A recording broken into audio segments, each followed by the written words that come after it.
On the show Schitt's Creek, there's this character, Alexis Rose. She's basically the epitome of the obnoxious, self-absorbed rich girl stereotype. Hold on.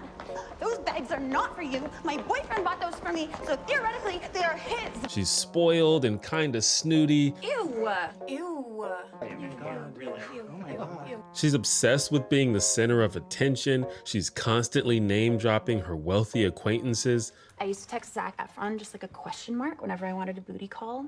Poor thing would be like buzzing my apartment before I even pressed send. But by the time I finished the series, she had become pretty much my favorite character, which I did not expect to happen. Over 6 seasons, she somehow develops into a layered, sympathetic character that you really end up rooting for. We kind of get that for all of the characters in Schitt's Creek. The whole show is basically about this out-of-touch family of narcissists being put in a situation that allows them to slowly become slightly less terrible people. It's a send-up of the ridiculous folks you see on shows like Keeping Up with the Kardashians or The Real Housewives, which may make you think that this show is cynical or judgmental, but what we actually get is a surprisingly wholesome and optimistic show that will make you cry more than once. But Alexis's story is somewhat unique compared to the others, which is why I wanted to make a video about it. Most of the other main characters get their happy endings, but Alexis's future is much more unclear. But I'm getting ahead of myself. Let's go back to the beginning.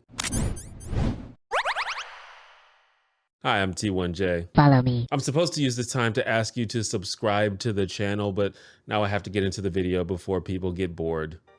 Oh well. So if you've never seen Schitt's Creek, it's a Canadian sitcom that originally aired from 2015 to 2020. It revolves around the extremely wealthy Rose family, who are defrauded by their crooked business manager and end up losing their entire fortune. And since the Roses can no longer afford their lifestyles, the government seizes most of their assets. But there was one thing that they were permitted to keep. You bought a small town in 1991, Johnny.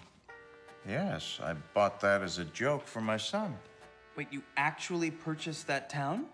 Yes, I purchased the town. How else could I get the deed? This town might just be your saving grace, at least for a while. What do you mean? You can live there for next to nothing until you get back on your feet. So the Roses grab what little possessions they have left and move to the tiny rural town of Schitt's Creek, where the only available lodging is an old rundown motel. As you might imagine, the Roses are not super thrilled about this. David, help me with the doors. No, I can't. I just got out of the shower. I need help with the doors. Help him with the doors. You help him with the doors. No! David, could you help me with the doors? It's air drying. Pick up a hammer and nail this coffin shut. The patriarch of the Rose family is Johnny, a sensible yet prideful businessman who earned his fortune as the owner of Rose Video, a successful chain of video stores. Terrible parents.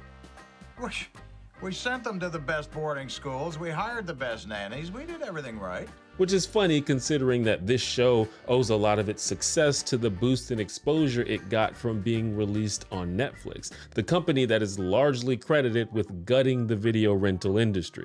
I think Rose Video is gonna have some issues pretty soon, even without the shady accounting. Johnny is married to Moira, a dramatic, substance-abusing former soap opera star who switches up her speaking accent almost as much as she does her wigs. In my opinion, she's the funniest character on the show. I'm from London. I was one of 2 identical twins. Tragically, I was snatched from my crib at birth by Russian mobsters. The Roses have 2 spoiled adult children. David, their son, is fashionable and flamboyant, but also neurotic and pretentious. Yeah, funky is a neon t-shirt you buy at an airport gift shop next to a bejeweled iPhone case. This is luxury. His friendship with Stevie, who works at the motel, and his eventual romance with his business partner Patrick are absolutely highlights of the show. Unfortunately, I can only talk about so much in one video, and I've chosen for now to focus on the daughter of the Rose family, Alexis. Alexis is an obvious reference to wealthy female socialites like Paris Hilton and Kim Kardashian. Over the years, there has been a not so flattering narrative surrounding people like this, which I'm not gonna personally engage in because these are real complex human beings that I've never met. But Alexis, the fictional character, is definitely self-obsessed and materialistic and sometimes not that smart. What are you doing? I'm checking the mail. Did Did you know that you can still get mail? Yes, I know about mail. But there are moments that show a deeper element to her personality even from the beginning. For example, she's generally a kind-hearted person. She's never knowingly cruel, she's just always in her own little world, so she can unintentionally come off as rude or condescending. I wish I could pull off the whole gloomy, no makeup look. So French. Thank you. She's not a mean girl, which is what you get sometimes with characters like this. And there's a running joke throughout the series about the various global escapades that Alexis has taken part in since her teenage years, which were often extremely dangerous. Do I have to remind you of the time that I was taken hostage on David Geffen's yacht by Somali pirates for a week? I don't think you can run in those. Tell that to me at 21 escaping the Yakuza. I'm sorry, were you picked up by the South Korean secret police on New Year's? This is played for laughs, of course, but it's actually an important part of the character. It has resulted in Alexis developing a knack for survival that her family doesn't necessarily have, as well as a lot of surprising knowledge and skills. I don't know why you didn't ask me first, David. I have my license in 7 different countries and I have my F-class. Isn't that for transport trucks? Yes, well, I had a lot of people to move. There's a great scene where the family does an escape room together and everyone is terrible at it except Alexis because she's been around. Okay, this is an ancient Egyptian symbol for stability. My friend Prairie got one tattooed on her lower back in 7th grade. Okay, what does this mean? It means that we need to find something from Egypt. So like mummies, Rami Malek, a pyramid. Wait, the key was under that pyramid the whole time? What a trash escape room. Alexis quickly finds the 2 most eligible bachelors in Schitt's Creek, and her story arc throughout the run of the show mostly revolves around these 2 relationships. It's a classic sitcom love triangle. Ted, the local veterinarian, is immediately smitten with Alexis. Now, I have to say, I think that you are the most beautiful girl this town's ever seen. What? No, I'm sure there's like another girl somewhere. No, I mean it. Yeah. He's a stark contrast to the playboy types that Alexis is used to being with. He's kind of a goofball with a heart of gold. And you know, I'm always drawn to the sweetheart characters in shows like this. Isn't that right, Fifey? Yeah. Your worms are almost all gone, aren't they? Alexis decides to go out with Ted and they start a relationship together. But while she's seeing Ted, she finds herself tantalized by the mysterious, rugged farm boy Mutt. And this guy like never wears shirts, so I can see why she's distracted. So, why do they give you table scraps? Are you like a poor person or? No, but thanks for asking. No, I used compost. Over the next few months, Alexis spends more time with Ted, and she has some trouble adjusting to the ways that she and Ted are different. For one, Ted's a veterinarian, and Alexis doesn't really like animals. Also, Alexis is kind of annoyed by how nice Ted is. So, Ted ordered toast, not home fries, and he got home fries. So would you just be a peach and... Oh, sorry. No, you know what? It's okay. I'm good with it. I like home fries. I'm gonna eat them, so. She's used to dudes that have a little more of an edge, dudes more like Mutt. Alexis also happens to find herself spending a lot of time with Mutt because she's forced to complete some community service time from a pre-Schitt's Creek DUI, and Mutt got busted selling weed to truckers. But we learned that Mutt kept doing community service even after he completed all of his hours. It seems he was a little more motivated than usual, and Alexis confronts him about it. Why did you do that extra community service? You know why? Why can't you just say it?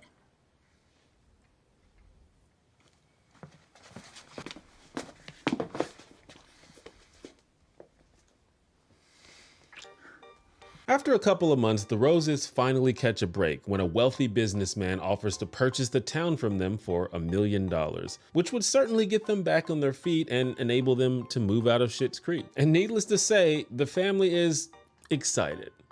We're finally getting out. Oh my God. I mean it.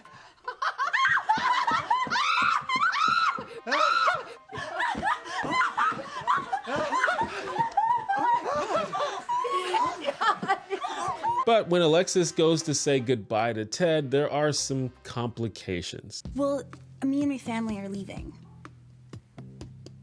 Oh. Well, in that case then, here, there's something that I need to show you. Okay.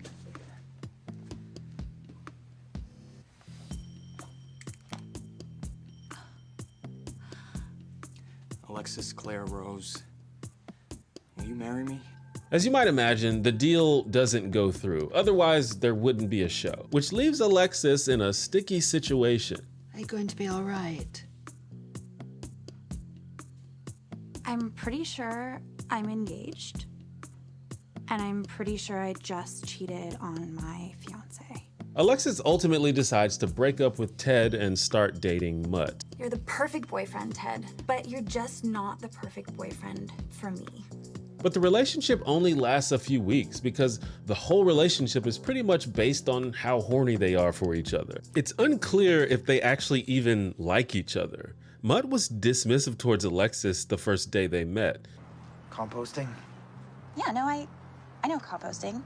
Gwyneth Paltrow does a compost gift exchange. I'm gonna go. And that dismissive attitude carried on even after they started dating. For example, he buys her a bicycle as a gift, and this is his response when he learns that she never learned to ride one. It's not. It's just riding a bike is a pretty basic skill. Is it though? I think that most kids learn how to ride a bike.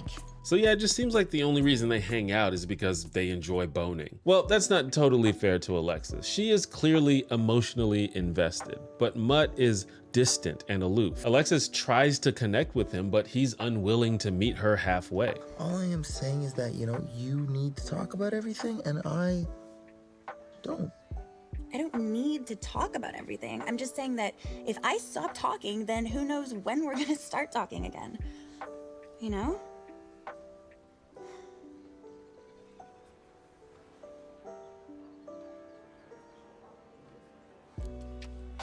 I don't know if we're supposed to like Mutt, but he's like my least favorite character. He's one of those guys that tiptoes the line between charm and manipulation. The beginning of the end was actually when Mutt decided to shave his beard without telling Alexis, and she kind of freaks out about it. By the way, let me know in the comments if you think Alexis is being unreasonable here.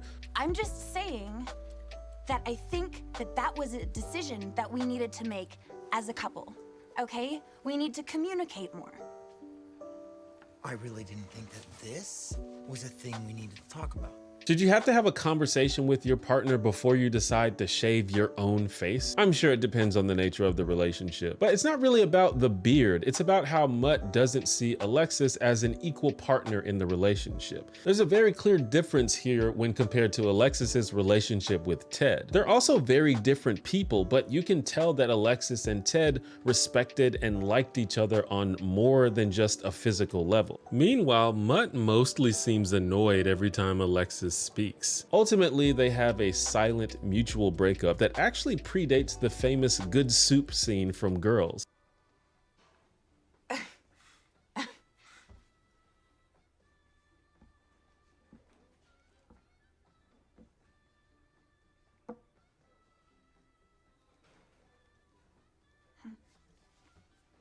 Despite the superficial nature of the relationship, Alexis takes the breakup very hard, which is apparently something new for her. It's just really weird because I've never felt anything after a breakup. Like nothing. Like I've been to doctors about it. But this time it's different. Like he knows me. I let him know me. You know? She made herself vulnerable to someone who wasn't willing or able to treat her heart with care. We've all been there. But something about Mutt and Ted and maybe even this town encouraged Alexis to open her heart in a way she never had before. And around this point in the show, you really get a sense of how different Alexis's arc is from the rest of the family. By the third season, the Roses have pretty much come to terms with the fact that they're not leaving Schitt's Creek anytime soon, so they've tried their best to assimilate themselves into the local community. Johnny and Stevie have partnered together to try and bring more business to the motel. Moira finagled her way into a seat on the local city council, and David opened up his own store with the help of his business partner and new boyfriend, Patrick. Meanwhile, Alexis has had 2 major breakups in less than a year and seems disconnected from the rest of her family. Everyone else started on a low point and glowed up, but Alexis came into this pretty confident in herself, and she's the only one still taking L's. I think I need a hug or something. Alexis' story mostly revolves around her romantic life, but we learn a bit about her relationship with her family as well. As I said before, she was constantly gallivanting away from home when she was younger, and it's clear her parents never seemed to check up on her or show much interest in her life. As a result, they are much closer to David than they are to her, and it's actually kind of sad. It comes up several times in the show. I've been calling David and he's not picking up. And what about Alexis? There's an idea. Anybody have her number? But as I implied, I think these experiences gave Alexis an independence and survival instinct that has carried her through life. The problem is, in a situation like this, when she does need a shoulder to lean on, she can't rely on her distracted family. So Alexis awkwardly reaches out to some of the locals, like Twyla, the simple-minded cafe manager, who actually becomes a recurring source of advice for Alexis. So you know what they say? You can't be by yourself, and you probably shouldn't be in a relationship. This concept is foreign to Alexis, who is used to being the center of attention, but she decides that she's gonna try to take some time to herself. As it turns out, that's exactly what she needed, because it allows her to finally make some grown-up moves in her life and catch up with the progress the rest of her family has made. The first step is getting her own job, which she achieves with the help of Ted, who happens to need a new receptionist for his animal clinic. And as you might imagine, she's never had a real job before, so she's kind of bad at it at first. Why are there 3 calls on hold? I don't know, someone hung up. But she figures out how to make it work in her own way. I have to say that I'm impressed. It's not everyone who can tell an old woman that her cat is dead and set up a love connection and sell her most expensive marble urn in the same 3-minute conversation. Well, I'm not totally sure about the love connection. I'm still waiting for Doris to text me back. Right. So. But now she's spending more and more time with Ted and remembering how kind he is and how much fun she has with him. And she also learns that he might not be as over her as he lets on. I've been trying to set Ted up with my granddaughter for 2 years now, and nothing. Do you want me to put in a good word? It wouldn't matter. And you know why? She's not cute. She's not you. You must know that Ted is still stuck on you. So Alexis has a steady income now, but being a receptionist isn't exactly her dream job. So she decides to continue her journey towards self-actualization by going to college and getting a degree, which is another thing she never found to be necessary in her previous life. But there's one major roadblock. The thing is, I can't go to college yet because I didn't finish high school. So there's this weird few episodes where Alexis goes back to high school, which is a bit bizarre. I'm pretty sure they have GEDs in Canada, but you know, it's a sitcom. So she does that and then goes on to finish college. Well, she doesn't get like a bachelor's degree, but she does finish a 4-month online public relations course and receives a certificate that she has to print out herself. Either way, I'd still call it progress. Alexis has always been independent, but at the same time, she never had to work for anything, nor did she ever have to think about the consequences of her actions. Now, for the first time ever, she's become an actual adult taking responsibility for her own life. Alexis, you've worked very hard. And now that you've done this, the world is going to open up wide for you. She's done a great job of focusing on herself and growing as a person, but that can get lonely. And she's getting close with Ted again, maybe sometimes a little too close, but Ted has since gotten into a new relationship. And when Alexis realizes this, she's actually pretty chill and respectful of that. But as she and Ted spend more time together, the new adult version of Alexis realizes that Ted just might be the total package. He's a sweet, caring, handsome, successful guy that she turned down in favor of a beard. Check out how Ted responds when Alexis tells him that she never finished high school. This might sound crazy, but I almost think I should finish high school. That doesn't sound crazy at all. And truth be told, it took me a minute to finish high school myself. Can you imagine how Mutt would have responded to that? I feel like he would have been a little less supportive. She's starting to realize she may have made a mistake. She even tries to go out and pick up a guy like she would normally do, but she realizes she doesn't want any of those guys. She wants more than a surface level connection. She even has an opportunity to have more fun with Mutt, but she's completely not into it anymore. I can see how you would make that leap, but things have changed for me. That's cool. She realizes she wants Ted. I feel like a typical sitcom would have Alexis realize she's in love with Ted, but never reveal her true feelings, and then use her awkward interactions with him as comedy fodder for at least 3 seasons. But what she actually does is immediately talk to him directly about her feelings. And she does it with no expectations from Ted. It was for her own self-care. I love you. I'm in love with you. And I know I really don't have any right to say that to you. And also, I know you're in a relationship. And I'm happy for you. I really am. I just feel like if I didn't tell you how I felt, I would literally go insane.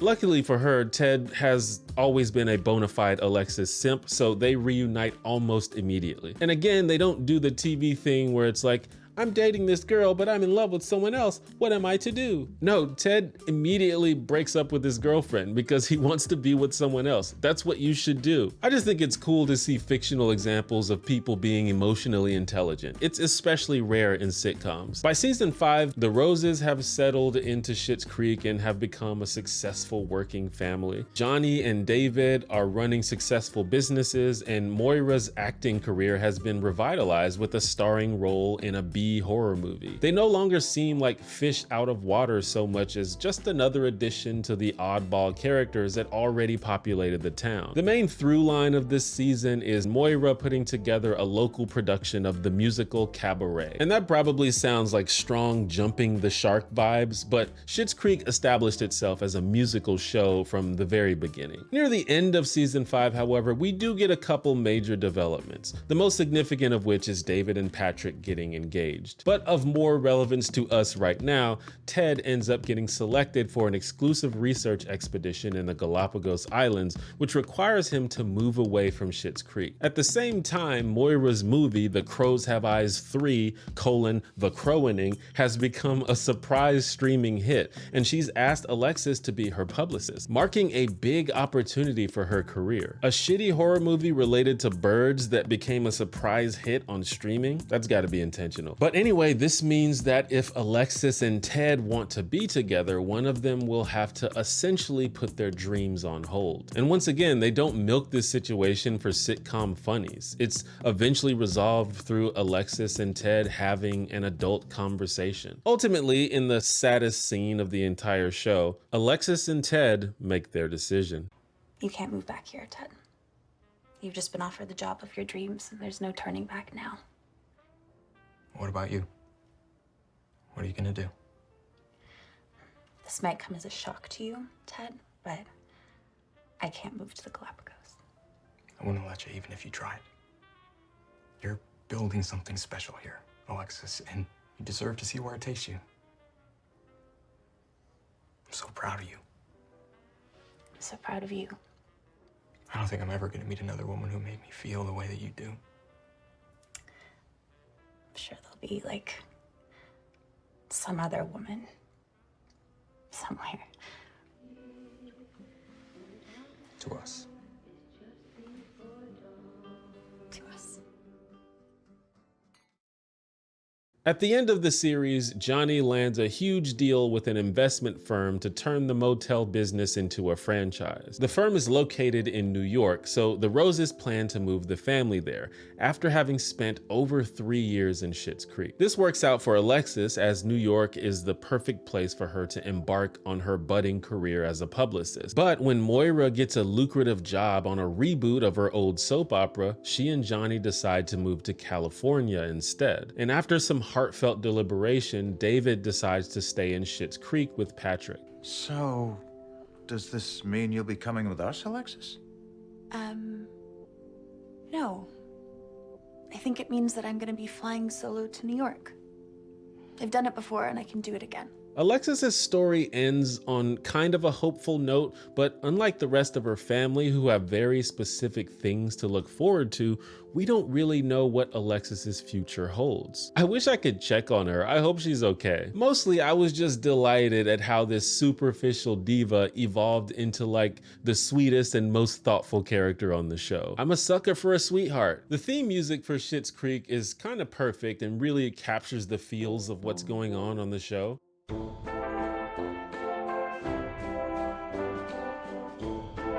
I saw a YouTube comment that perfectly described it as weary yet regal and proud, refusing to give up. It's fun to analyze theme music and intro and outro sequences for TV shows and other media. If you're into that sort of thing, we actually have a whole series exclusively on our streaming service Nebula called Working Titles, where creators take turns doing just that. Leo Vader did a video analyzing the intro sequence to Shark Tank. It's hilarious. In season 2, we get mostly the same intro with some tweaks.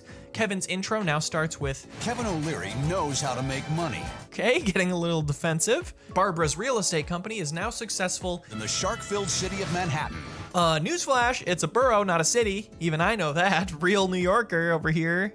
And I'm walking. Super underrated creator, by the way. To make it even better, if you sign up for Nebula and check out any of these videos, you can be comforted by the fact that you will also be directly supporting independent creators in the process. Like me. Like, individual viewers are really devalued on YouTube. We're basically hoping that YouTube pushes out our videos to thousands of people at a time. But on Nebula, your individual subscription directly supports me. Huge shout outs to everyone who has already subscribed. Even if I wasn't a part of Nebula, I would still recommend it. It's super dope. It's ad-free, often early release versions of videos you would probably already watch anyway, as well as exclusive content like Working Titles, but also much, much more. We've also recently launched Nebula Classes, which are concise video courses for folks who are interested in learning how to do what we as creators do. If any of that sounds cool to you, consider signing up for Nebula. If you do so using my link below, you will be supporting me directly.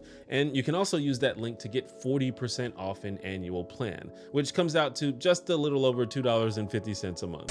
Thank you for watching that video. I really like doing these videos where I follow a single character arc throughout a series. It's an interesting way to analyze a TV show, especially a sitcom. If you have any ideas for other characters who have interesting series or season arcs, let me know in the comments. In the meantime, you can watch my video about the character arc of Eric from Boy Meets World. There should be a link on the screen. But that's the end of the video. Stay Heiko. Bye bye.